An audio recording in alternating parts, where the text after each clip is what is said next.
Bienvenidos a Propiedad Privada. Soy Laura Camejo junto a Diego Molina. Hola Laura, ¿cómo estás? Muy bien. Bueno, iniciando un nuevo programa de propiedad privada y con un tema que tiene que ver con el consentimiento informado en los tratamientos de fertilización, fecundación, extracción de gametos, así que de todo un poquito. Así es. Vamos a recibir a la doctora María Marta Nieto, que viene de Chubut. Que es docente, abogada, jueza, camarista, así que, y una especialista en este tema. Una especialista en este tema y que explica muy claro. Estuvimos con ella hace poco en una jornada y realmente es brillante la doctora Nieto. Sí, así que bueno, le vamos a sacarnos todas las dudas de un tema que siempre genera inquietudes y bueno, está bien informarse para en el momento de tomar estas decisiones también amparar y proteger los derechos que son personalísimos por ley, entonces ante un escribano y bueno, todo lo que tiene que ver, que es bastante a veces complicado, pero por eso mejor que nada es la información. Así es. Bueno, te invito a ir a una pausa para recibir a la doctora María Marta Nieto.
Héctor, Argentina te necesita. ¿Contamos con vos? ¡Conta conmigo, papá! Quiere que vuelva. Esto es 1 a 1, Pablo. Hay que convocarlos a todos. Pensá en macro. Luis Ferreira brinda asesoramiento en seguros para escribanos y tecnología aplicada a la autogestión.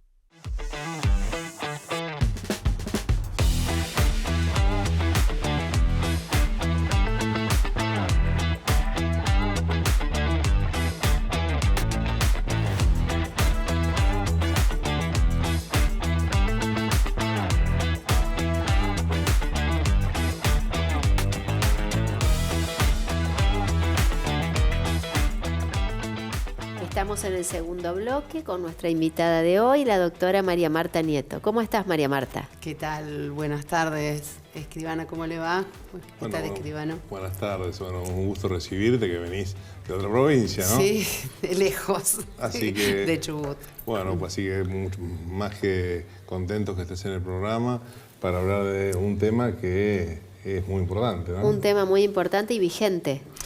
Muy vigente y va a seguir siendo materia de estudio y va a seguir siendo materia de preguntas y de cuestionamientos, porque todavía, por más que el código se encargó de dar determinada certeza o certidumbre a algunas cuestiones, quedan mucho, ¿no es cierto?, pendiente y mucho trabajo para los profesionales. Así que vamos a hablar sobre el consentimiento informado en las técnicas de reproducción humana asistida. Bien. Bueno, es un tema que está también muy requerido, que hay por ahí desconocimiento en Argentina de la legislación, de qué hacer, y bueno, me parece que también cómo se protege uno ante una decisión, cómo se protege sus derechos, y es fundamental entonces asesorarse, ¿no? Uh-huh. Sí. Contanos un poquito cómo estamos en Argentina. Bien, el tema es así, todos sabemos que la afiliación, o sea, el reconocimiento al vínculo filial tiene en Argentina 3 fuentes. Antes tenía 2, que era la biológica y por sentencia firme de adopción, y el Código del 2015 lo que hace es regular, ¿no es cierto?, la afiliación a través de las técnicas de reproducción humana asistida, que era una práctica que ya estaba en el país hace muchísimo. De hecho, Argentina fue el primer país de Latinoamérica en el año 94 en utilizar el primer nacido por técnicas de reproducción humana asistida, mucho antes de la regulación. ¿Qué hacía la falta de regulación? Que hubiera muchas lagunas, ¿no es cierto?, o silencios totales legislativos, por lo cual la actividad de las clínicas que prestaban este servicio a las personas que querían obtener, ¿no es cierto?, tener un hijo, ¿no es cierto?, al no estar regulados por el famoso artículo 19 de la Constitución Nacional, que todo lo que no está prohibido está permitido, provocaba cierta incertidumbre en cuanto a las consecuencias que fracase, que las personas se separen en el medio, que este proyecto ya de tener un hijo deje de ser un proyecto conjunto, las personas que querían tener un hijo solos, ¿no es cierto?, la monoparentalidad, o qué pasaba si queríamos revocar el consentimiento, y sobre todo qué es lo que pasaba con el producto, o sea, cuando había embriones criocongelados porque fue positivo, ¿no es cierto?, la unión del gameto femenino con el masculino, ¿qué pasaba con esos otros embriones que quedaban en la clínica, ¿no es cierto?, donde uno celebra un contrato, ¿no es cierto?, de servicio con las clínicas para, ¿qué es lo que hacíamos con esto? Entonces, si bien tenemos la ley de pacientes y estaban reguladas, ¿no es cierto?, las técnicas de reproducción humana asistida, el código lo que hace es primero establecer lo que se dice la filiación por voluntad procreacional. Es decir, es cuando voluntariamente, conscientemente, una persona o 2 personas quieren ser papás. Entonces, este consentimiento informado que exige la ley es tan importante porque es la columna vertebral de la filiación. A partir de ese consentimiento informado es que sos padre o madre, ¿sí?, del hijo que vas a tener. Constituye la fuente de la filiación. Entonces, al ser tan importante, la ley lo rodea, ¿no es cierto?, de determinadas formalidades o exigencias para que sea válido. Pero más allá de esto, lo que hay que tener en cuenta son ¿qué pasa? ¿Cuándo tengo que prestar el consentimiento? ¿No es cierto? ¿Y qué pasa? ¿Presto el consentimiento? Después fallece mi pareja con quien yo tenía este proyecto. ¿Va a poder ser el padre de mi hijo? ¿Fallece antes de culminar el proceso de embarazo? ¿No es cierto? ¿Fallece después? Entonces, pese a que el código reguló, ¿no es cierto?, y puso un montón de exigencias, que alguna ordenanza o regulación jurisdiccional ha permitido, ahora yo les voy a contar un poquito, en mi entender equivocadamente, pero existe, ¿no es cierto?, ha permitido suplir la actividad o la intervención que tiene el escribano. La intervención del escribano es fundamental, justamente en este. Porque, a ver, ¿vamos hasta acá? No, sí, perfecto. Sí, perfecto. Me parece que es apasionante el tema y tengo millones de preguntas, pero me parece que está perfecto que llegamos a la parte del consentimiento informado, Claro. que es la base o la columna vertebral para esta afiliación. Y bueno, ¿en qué consiste ese consentimiento informado? Perfecto. ¿Y cómo se logra, cómo se hace y qué tiene que incluir? Claro. Porque vos enunciaste un montón de temas y para todos los temas hay muchísimas preguntas. ¿Qué pasa con los embriones, con lo que quedan, con qué lados? Si se muere uno, si se muere el otro, si aparecen medios hijos también de anteriores que se quieren cuestionar por ahí, que por ahí hasta desde un punto de vista patrimonial les perjudicaría tener otro medio hermano heredero después de la muerte del padre. Entonces, entre comillas, hay un montón de situaciones que tienen una vinculación directa que se pueden dar en la práctica. Entonces, las preguntas son un montón, pero el consentimiento informado a tu escribano, ¿cómo es así. sucede? Estábamos diciendo de que la filiación nace con la voluntad procreacional. Esta voluntad procreacional queda constituida en el consentimiento informado. ¿El consentimiento informado de qué? El consentimiento informado a la práctica. Ya sea en la práctica médica, depende, hay distintos tipos de técnicas de reproducción humana asistida, pero estas técnicas tienen distintos actos médicos, ¿no? Estos actos médicos, cada acto médico requiere el consentimiento para avanzar. Por ejemplo, la extracción de los gametos, primero, la implantación, ¿no es cierto? La parte hormonal, de medicamentos, bueno, es todo lo que saben los médicos y claramente yo no soy especialista. Cuando una persona, ¿no es cierto?, con donante del gameto contrario donante, ¿no es cierto?, o donante los dos, o sea, el femenino y el masculino, o cuando una pareja, ¿no es cierto?, decide iniciar, ¿no es cierto?, el proceso de técnicas de reproducción humana asistida, cuyo objeto final es tener un hijo, ¿sí?, debe prestar un consentimiento. Este consentimiento tiene... Vamos a preguntarnos primero quiénes pueden hacerlo, ¿no es cierto? ¿Quiénes pueden hacerlo? Toda persona mayor de edad, pero plenamente capaz, porque estamos hablando de un derecho personalísimo. Y esa es la parte que no nos podemos olvidar, que al ser un derecho personalísimo que hace a la dignidad de las personas, lo primero que tenemos que tener en cuenta es que no hay representatividad.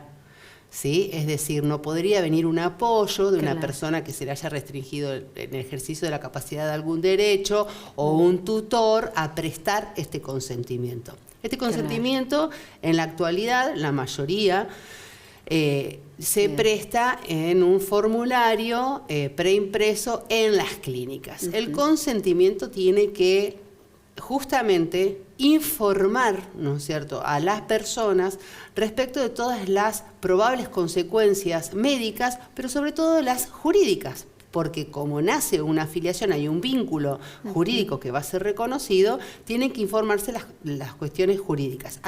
Y aparte, ser de personas mayores de edad, plenamente capaces, no es necesario más la infertilidad, no es necesario de que estén casadas o que vivan en convivencia, que yo esto lo menciono porque si nos escuchan personas mayores van a saber de que en algún momento para poder ser padres o había que tener un problema de fertilidad o tendrían que vivir en matrimonio. Bueno, por supuesto que todo esto se eliminó, claro.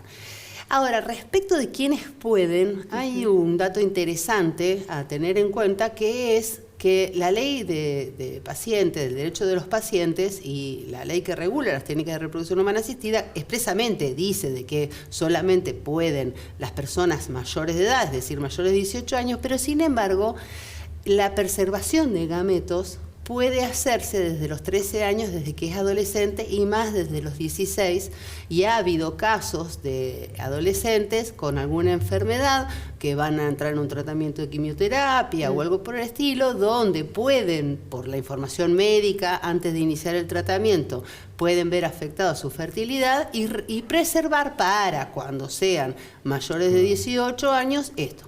Ahora, este consentimiento se debe prestar expresamente, dice el código, dice la ley, ¿no es cierto?, que este consentimiento se tiene que obtener en cada práctica médica que se vaya a efectuar y el escribano debe protocolizar este certificado. Y después hay una certificación, es decir, vamos ya al momento que nació, para poder inscribir ese hijo en el registro de Estado Civil y Capacidad de las Personas, la persona tiene que tener protocolizado este consentimiento informado, ¿no es cierto?, en cada etapa que se vaya avanzando en las técnicas. Por lo tanto, al ser un consentimiento, todos sabemos que no tiene que haber ningún vicio de la voluntad. Primero vamos a revisar la capacidad, que sea una persona mayor de 18 años y sin restricción al ejercicio de la capacidad, que se tiene que tener voluntad, tiene que ser no solamente informado, sino que tiene que comprender el alcance del consentimiento que está brindando. Este consentimiento informado se protocoliza, ¿no es cierto?, de parte del escribano, y yo decía recién en cada acto médico, ¿no? ¿Qué pasa si lo prestamos? Iniciamos las técnicas de reproducción humana asistida, o sea, todo este proceso con la finalidad de... Y acá voy a hacer un pequeño paréntesis.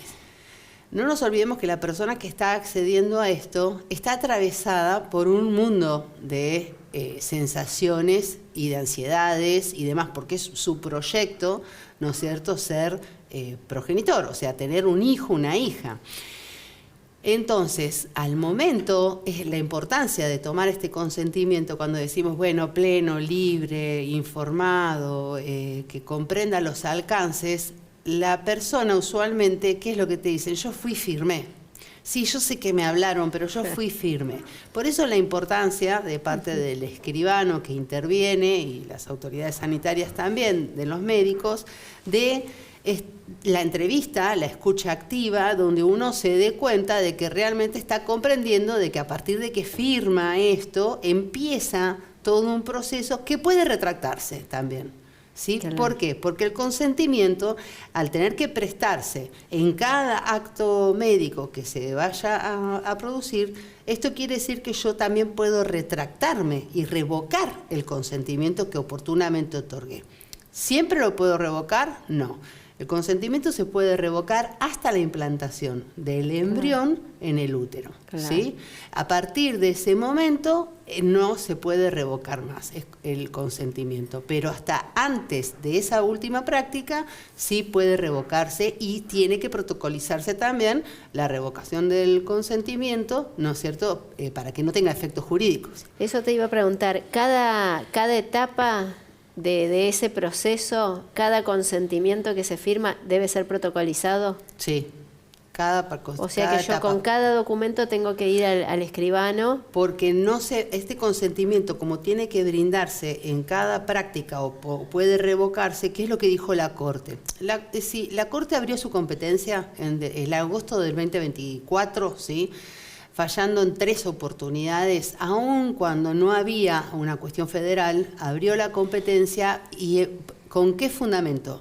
Con la numerosa jurisprudencia de los tribunales inferiores que otorgan incertidumbre al usuario de este servicio, porque no nos olvidemos de que es un servicio que presta una clínica. Yo dejo afuera de esta charla lo que ha habido antecedentes también de las prácticas caseras, ¿sí? Es decir, la que está fuera del efector salud, clínica autorizada, regulada y demás. Las prácticas caseras, la jurisprudencia no la ha reconocido, ¿sí?, no les ha reconocido efectos jurídicos, y la Corte abrió su competencia, como te comentaba recién, en 3 casos muy importantes. Uno donde lo quiero traer porque en uno un matrimonio, ¿no es cierto?, comienzan con las técnicas de reproducción humana asistida, él le da un poder a la mujer, a la esposa, le da un poder de administración general y contenido, y en una cláusula expresa la autoriza a que con los gametos de él, ¿no es cierto?, ella continúe con el trámite con el proceso de técnicas de reproducción humana asistida. Expresamente, muy detallado en la cláusula. Bueno, el señor lo hace porque inicia un proceso, una enfermedad terminal, donde a raíz de la quimioterapia había una fuerte probabilidad de esterilidad. 2 años después comienzan con el proceso, es decir, la escritura es anterior, empiezan con el proceso donde él otorga el consentimiento informado para esa etapa y fallece. Entonces ella pide autorización judicial para continuar con el trámite, es decir, teniendo ya los gametos de su marido, lograr el embrión para después implantarlo en el útero. Claro. Y se le rechazaron la posibilidad, con esto que es la parte que nos tenemos que quedar. Este consentimiento, al ser revocable, ¿sí?, la Corte entiende, primero, que es un consentimiento que no se puede presumir.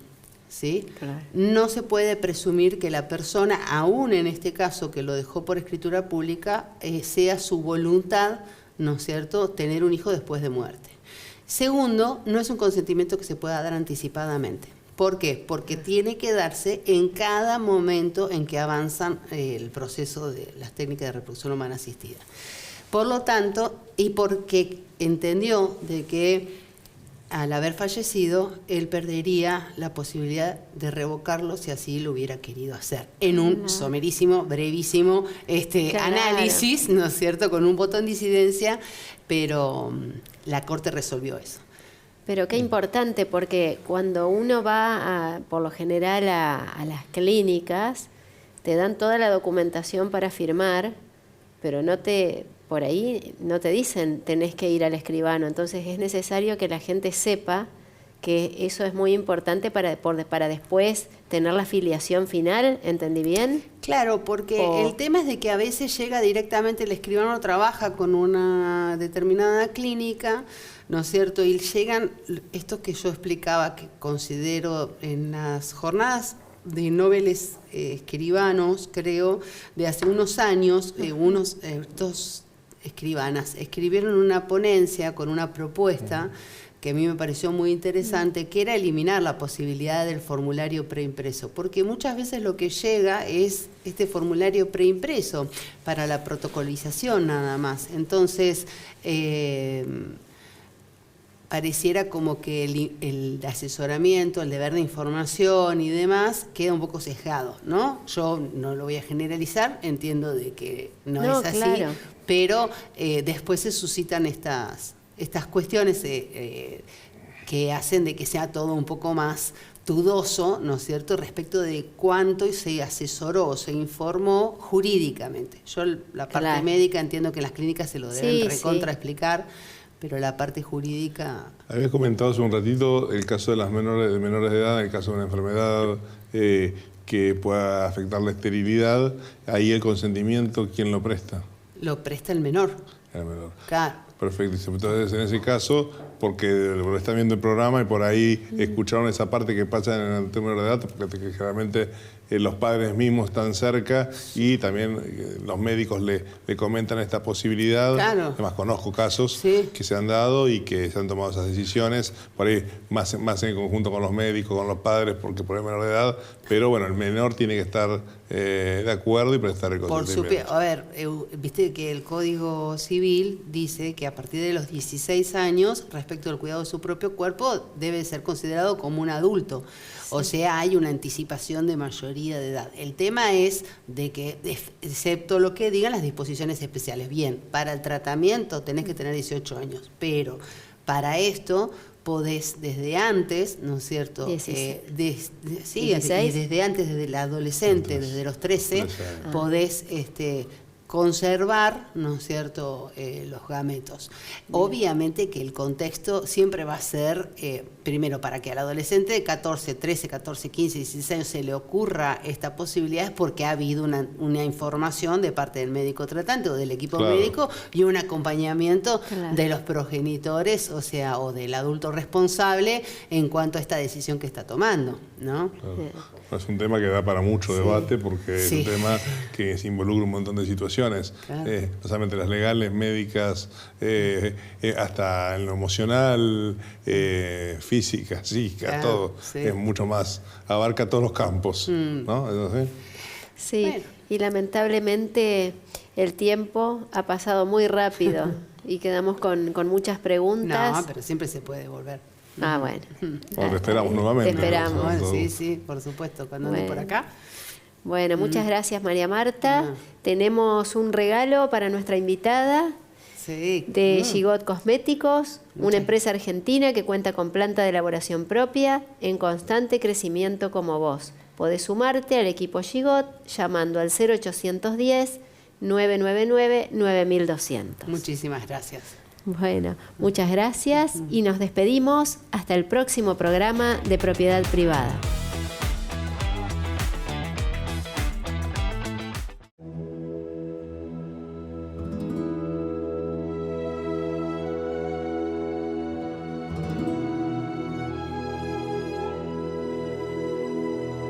En el corazón de cada rincón de nuestra amada Argentina se encuentra un relato por contar, tejido con la tinta de la historia y certificado con el sello de nuestras tradiciones. Somos un país de contrastes, de diversidad, de infinitas bellezas que nos maravillan en cada paso que damos. Somos Argentina, un mosaico de culturas, de subdialectos, de costumbres que danzan al ritmo de nuestras raíces. Desde el altivo tango en las calles de Buenos Aires hasta la chacarera del noroeste. En este vasto territorio encontramos un pilar fundamental de nuestra sociedad, el notariado argentino. Guardianes de la ley, garantes de la seguridad jurídica, testigo de nuestros más profundos pactos y compromisos. Con su pluma escriben los capítulos de nuestra historia, sellando la confianza y la honestidad en cada documento. Detrás de cada firma hay sueños que se hacen realidad, promesas que perduran en el tiempo y la certeza de un futuro más seguro. El notariado argentino es el puente que une nuestras voluntades, que resguarda nuestros derechos y que fortalece el tejido social de nuestra nación. En Argentina, cada paisaje, cada palabra, cada gesto nos recuerda que somos parte de algo más grande. En ese camino, el notariado argentino sigue siendo un faro de confianza, de justicia y de esperanza. Porque en nuestro país, la grandeza reside en la nobleza de su gente y en la fortaleza de sus instituciones. Unidos, escribimos juntos la historia de un país lleno de pasión y de futuro.